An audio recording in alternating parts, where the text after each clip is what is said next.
नमस्कार साथियों, स्वागत है आपका अपने यूट्यूब चैनल आकांक्षा डीआर में। इस बेहद ही खास सेशन में बात करते हैं करंट अफेयर्स की, साथ ही साथ करते हैं उनका एनालिसिस। तो आज का करंट अफेयर करने से पहले आपको 3 कंट्री के मैं नाम बता देता हूँ।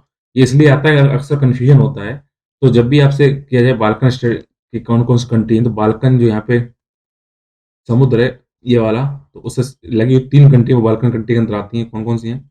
इस्टोनिया है, लाटविया है और लिथुआनिया है। तो आप इन 3 को नाम याद रखिएगा। तो बाल्कन कंट्री कौन-कौन सी हैं?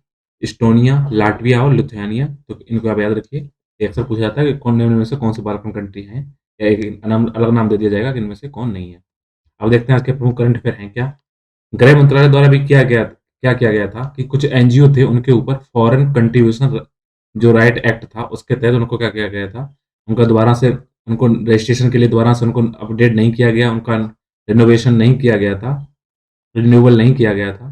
तो अब इसमें ये निकल के आ रहा है, उसमें तिरुमाला तिरुपति जो देवस्थानम है, उसको रामकृष्ण मिशन और श्रेणी के श्री साईं बाबा जो संस्थान ट्रस्ट हैं, वो भी इसमें शामिल हैं, जिनको क्या किया गया है, दोबारा से उनको रिन्यूअल नहीं किया गया है। तो आपको बता दें, विदेशी चंदा विनिमय अधिनियम अर्थात फॉरेन कंट्रीब्यूशन रेगुलेशन जो एक्ट है, ये इसके अंतर्गत ये बात कही गई है, जब भी आप विदेश से कोई भी दान प्राप्त करते हैं या धन प्राप्त करते हैं, तो अगर यदि आप इसके अंतर्गत अर्थात एफसीआरए के अंतर्गत आप रजिस्टर्ड नहीं हैं, तो आप धन नहीं ले सकते हैं। गृह मंत्रालय की गाइडलाइंस हैं और इसके बारे में चर्चा करेंगे।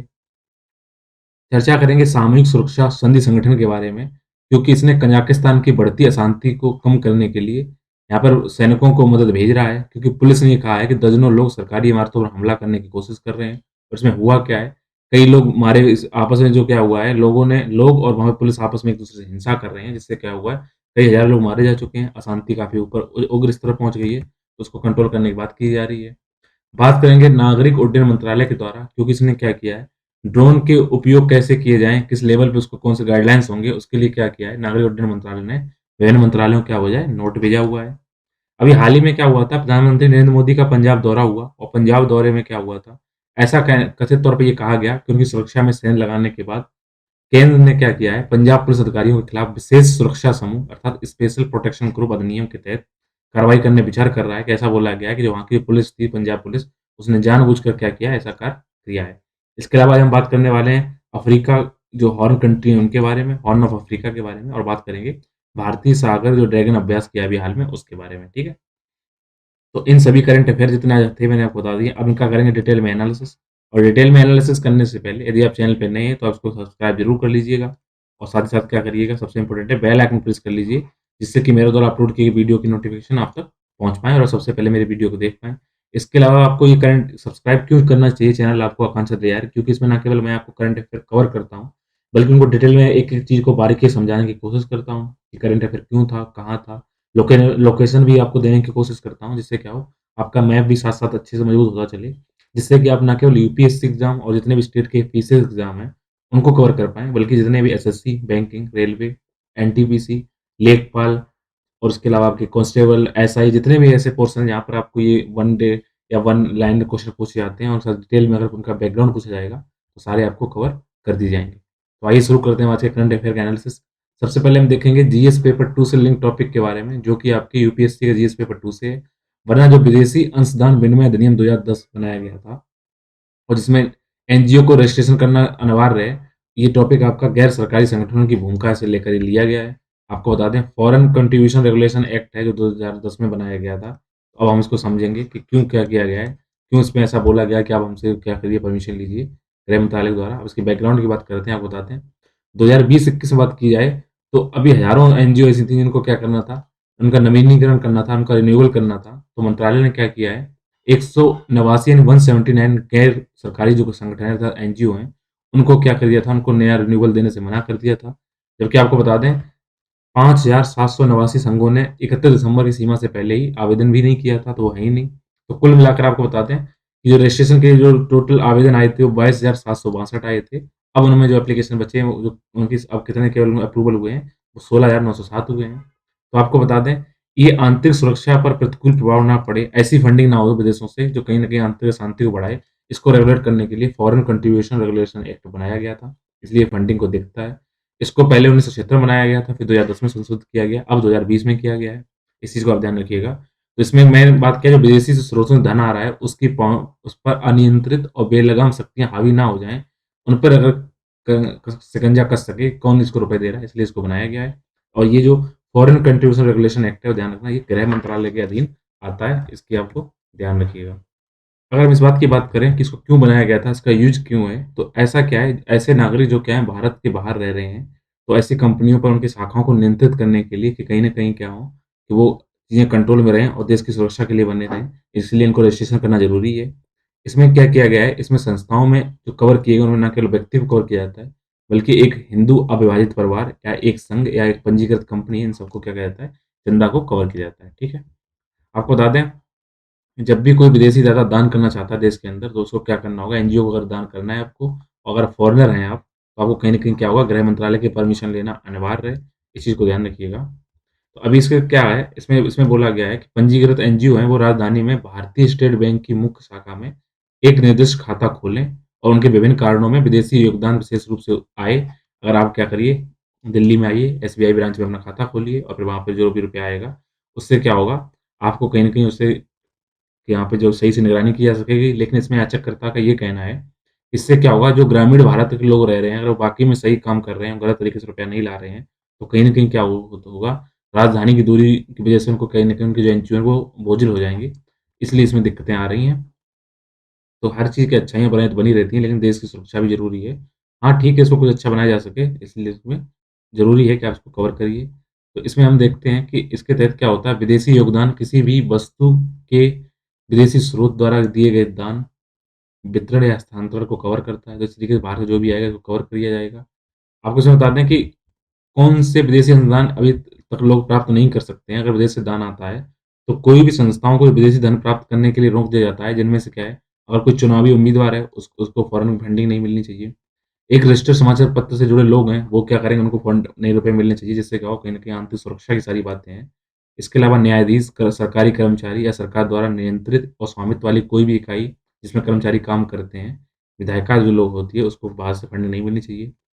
राजनीतिक दलों और उनके पदाधिकारियों को विदेशी चंदा लेने से मना किया गया है, लेकिन राजनीतिक दल चंदा लेते हैं, वो उनको दिखाते हैं, ठीक है। बात करेंगे सामूहिक सुरक्षा संधि संगठन के बारे में, कलेक्टिव सिक्योरिटी ट्रीटी ऑर्गेनाइजेशन के बारे में, क्योंकि हुआ क्या है, उज़्बेकिस्तान, कजाकिस्तान में क्या हुआ है, हालात थोड़े बिगड़े हुए हैं और यहाँ पे क्या हुआ है, सेना और कहीं न कहीं जो यहाँ पे जो लोग हैं, वो आपस में सामने आ गए हैं और और हिंसक आपस में दोनों हिंसक हो चुके हैं और आपस में उनमें लड़ाइयाँ हो रही हैं। तो आप देखिएगा कैस्पियन सागर से लगा हुआ इलाका कजाकिस्तान, ये चर्चा का विषय बना हुआ है कि लंबे समय से मध्य एशिया के पूर्व सोवियत गणराज्य का स्थिर रूप यहाँ देखा गया था। लेकिन ऊर्जा के यहाँ पे रिसोर्स काफ़ी है कजाकिस्तान के अंदर। अब ये लगातार बड़े संकट का सामना करना पड़ रहा है। दिक्कत क्या हुई कजाकिस्तान कब से क्यों हो गया था? तो सोचिए आप इस बात को। कजाकिस्तान में क्या हुआ था सरकार द्वारा एलपीजी लिक्विफाइड पेट्रोलियम गैस के दाम बढ़ा दिए गए थे और दाम बढ़ाने की वज़ह से क्या हुआ था लोगों ने इतना वहाँ पे हल्ला-गुल्ला किया है, इतना अशांति फैलाई है कि सरकार को इस्तीफ़ा देना पड़ा है। सोचिए हमारे देश में किस चीज़ें कहाँ तक महँगाई जाती है, सरकार के कानों में जूं तक नहीं रेंगती है, लेकिन वहाँ पर क्या हुआ सरकार को इस्तीफ़ा देना पड़ा। अब लोग अपनी अन्य माँगें कर रहे हैं जिससे क्या हुआ चीज़ें अस्थिर हो रही हैं। इसलिए अब क्या किया गया है, जो आपका ये संगठन है कलेक्टिव सिक्योरिटी ट्रीटी ऑर्गेनाइजेशन अर्थात सीएसटीओ अब ये चाह रहा है वहाँ पे अपनी पुलिस वहाँ पे जाए, उनको उनको शांति स्थापित करे। जो सीएसटीओ है ये क्या है, एक 6 देशों के द्वारा इसको क्या किया गया है, एक सैन्य गठबंधन है जिसको 2002 में लागू किया गया था। इसकी उत्पत्ति सामूहिक सुरक्षा संधि 1992 जो कि ताशकंद संधि से लगाया गया था। मुख्यालय इसका रूस की राजधानी जो मॉस्को है वहाँ पर है, इस बात को आप ध्यान रखिएगा। इसका मुख्य उद्देश्य साइबर सुरक्षा और स्थिरता सहित शांति, अंतर्राष्ट्रीय और क्षेत्रीय सुरक्षा को मजबूत करना, स्वतंत्रता के सामूहिक आधार पर सुरक्षा, क्षेत्रीय अखंडता और राज्यों की संप्रभुता को मजबूत करना है। इसके अंतर्गत अर्मेनिया, बेलारूस, कजाकिस्तान, किर्गिस्तान, रूसी संघ और तजाकिस्तान शामिल हैं। आप देख सकते हैं, तो आस-पास के जो देश हैं ये वाले उज़्बेकिस्तान, तुर्कमेनिस्तान, ये रसिया इन सबको यहाँ तक इनको भी शामिल इसमें किया गया है। इस टाइम पे बने हुए हैं, ठीक है? अब बात करते हैं घरेलू व्यवस्थित रूप से महत्वपूर्ण बैंक के बारे में, क्योंकि भारतीय रिज़र्व बैंक ने 2021 में घरेलू व्यवस्थित रूप से महत्वपूर्ण बैंकों को अपनी सूची जारी करने के लिए कहा है। इसने राज्य के स्वामित्व वाले भारतीय स्टेट बैंक और निजी ऋणदाताओं जिसमें आईसीआईसीआई बैंक और एचडीएफसी बैंक को व्यवस्थित रूप से महत्वपूर्ण बैंकों के रूप में पहचान करना, साथ ही साथ ऐसे बैंक जो अपने कार्यों में विफल हो गए हैं, उनको भी पहचान करने की बात कही गई है। ये भारतीय अर्थव्यवस्था और उससे जुड़े संबंधित मुद्दा है। तो अगर डीएसबीआई बैंक की बात की जाए, तो इसको 2008 में जब वित्तीय संकट आया था, पूरे वर्ल्ड में, उसके बाद इस प्रणाली को अपनाया गया था। इसमें क्या किया गया है, जो सिस्टमैटिक रूप से जो महत्वपूर्ण बैंक हैं, तो उनकी क्यों उस टाइम पे क्या हुआ था, पतन हुआ था और कहीं न कहीं मंदी की तरफ बढ़ी थी, तो इसमें क्या किया गया था, अब ऐसी कोशिश की जा रही है कि अगर कोई बैंक विफल हो जाता है, तो उसके विफलता उसकी कहीं न कहीं देश की अर्थव्यवस्था को चौपट ना करे, उसके कार्य को करने के लिए, उसके आकार को, उसकी जटिलता को, उसके रिप्लेसमेंट की क्षमता को, इन सब बातों पर विचार करने के लिए इस डीएसबीआई को बनाया गया था। इसमें कोशिश की गई थी कि क्या हो, जब भी राष्ट्रीय अर्थव्यवस्था के ऊपर कोई प्रश्न जाए, तो उसपे क्या किया जाए, कुछ अलग तरीके से उनको क्लास उनका वर्गीकरण किया जाए और कहीं न कहीं क्या किया जाए, कोशिश ये की जाए कि उनको सकल राष्ट्रीय उत्पाद के 2% से अधिक की परिसंपत्ति नहीं उनके पास पहुँच पाए। अगर है उनके पास, अगर उनकी जीडीपी 2% से अधिक संपत्ति है, तो ऐसे बैंकों को आप लगातार देखिए और जिससे क्या हो, कहीं न कहीं उसपे देश की अर्थव्यवस्था में दिक्कत ना आए।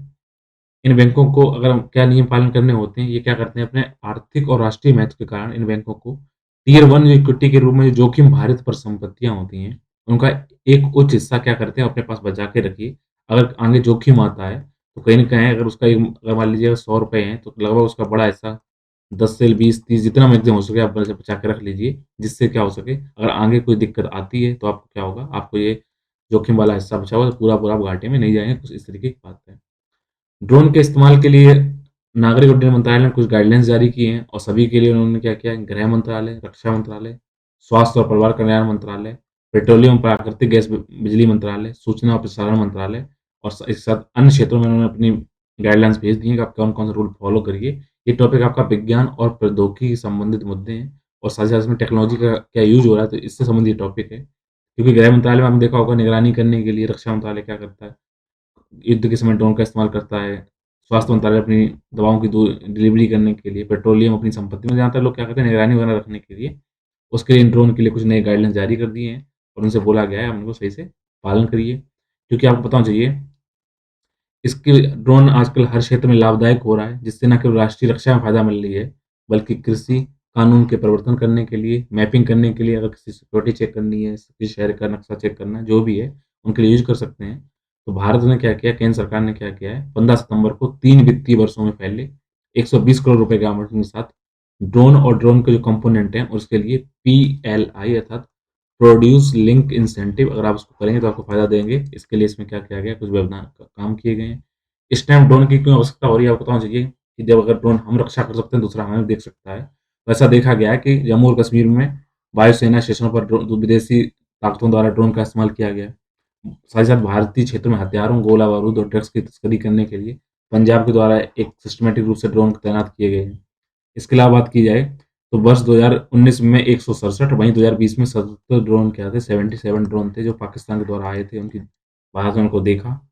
और भविष्य में आप ड्रोन से वैश्विक हमले को नकार नहीं सकते हैं, तो कहीं न कहीं आपको ड्रोन में सही-सही चीज़ें रखनी चाहिए। इसके अलावा ड्रोन के अंदर क्या है, ये नॉन जो एक्टर जो होते हैं, जो क्या करते हैं, जो देश की सुरक्षा और स्थिरता के लिए ज़रूरी हैं, उनको भी निगरानी करनी कहीं न कहीं आवश्यक है। बात करेंगे विशेष सुरक्षा समूह अर्थात स्पेशल प्रोटेक्शन जो ग्रुप होता है, उसके एक्ट के द्वारा, क्योंकि पंजाब में ऐसा हुआ था प एक पुल पे प्रधानमंत्री की काफ़िले को क्या किया गया, रुकना पड़ा। वहाँ पे कुछ मिनट तक वो रुके रहे, जिससे कई बार ऐसा हुआ है कि वहाँ ऐसा कहा जा रहा है कि वहाँ की जो पुलिस ने जानबूझकर ऐसा किया। अब केंद्र सरकार चाह रही है स्पेशल प्रोटेक्शन ग्रुप के एक्ट के तहत वो क्या करना चाह रहे हैं, इन पे कार्रवाई करना चाह रहे हैं। जिसकी वजह से क्या है कि जो जिम्मेदार अधिकारी हैं, उनको तलब किया जाएगा, साथ ही साथ उनके खिलाफ केंद्रीय स्तर की जाँच शुरू की जाएगी। ये टॉपिक आपका अगर हम देखें, तो सुरक्षा से जो महत्वपूर्ण जो सुरक्षा एजेंसियाँ हैं, उनसे संबंधित ये टॉपिक है जीएसपी 32 से। अगर पीएम की सुरक्षा का आप बताएँ, तो पीएम की सुरक्षा करने के लिए जो होता है, उसको बोलते हैं एसपीजी स्पेशल प्रोटेक्शन ग्रुप। इसको मैंने आपको बताया, कुछ दिन पहले मैंने बताया था, देश के अंदर सुरक्षा के कौन-कौन से तंत्र हैं, उसमें आप जाकर इसको देख सकते हैं। पीएम की आवाजाही के लिए एसपीजी द्वारा प्रोटोकॉल तय किए जाते हैं, आपको बता दिए। इसकी धारा 14 क्या कहती है कि राज्य सरकार को प्रधानमंत्री के आंदोलन के दौरान, यानी जब भी प्रधानमंत्री कहीं विज़िट करने जाते हैं, तो उनको सभी सहायता उपलब्ध कराने की ज़िम्मेदारी किसकी होती है? राज्य सरकार की होती है और यहाँ पे इनको लग रहा है कहीं न कहीं राज्य सरकार ने ढिलाई बरती हुई है। इसकी उत्पत्ति 1985 में हुई, गृह मंत्रालय का अधीन वर्क करता है। इसके बारे में डिटेल आपको वहाँ से मिल जाएगा मेरे यहाँ पर मैंने बताया कि जहाँ पे एक्स, वाई, जेड प्लस सुरक्षा क्या होती है, वहाँ पर उस वीडियो को आप देख लीजिएगा। बात करेंगे हॉर्न ऑफ अफ्रीका के बारे में। अगर आप अफ्रीका कंट्री का मैप देखेंगे, तो इस जगह पे जब आएँगे, तो यहाँ पे जो कौन-कौन सी कंट्री आप देख लीजिएगा, सूडान है, इरिट्रिया है, जिबूती है, सोमालिया है। तो इसमें क्या है, अफ्रीका का जो हॉर्न है, ये अफ्रीका भूमि का सबसे पूर्वी विस्तार है और इसमें वह क्षेत्र शामिल है, जो कि इसमें कौन-कौन से हैं? जिबूती है, ये देखिए यहाँ पे जिबूती ये रहा। इसके अलावा इरिट्रिया ऊपर वाला हिस्सा, इथियोपिया नीचे वाला हिस्सा, सोमालिया ये वाला हिस्सा है, ये क्या है यहाँ पे, ये इतने कंट्री, ठीक है। बाकी सूडान, युगांडा, केन्या इनका हिस्सा बनते हैं। बेसिकली कौन है, इरिट्रिया, जिबूती, इथियोपिया और सोमालिया, ठीक है।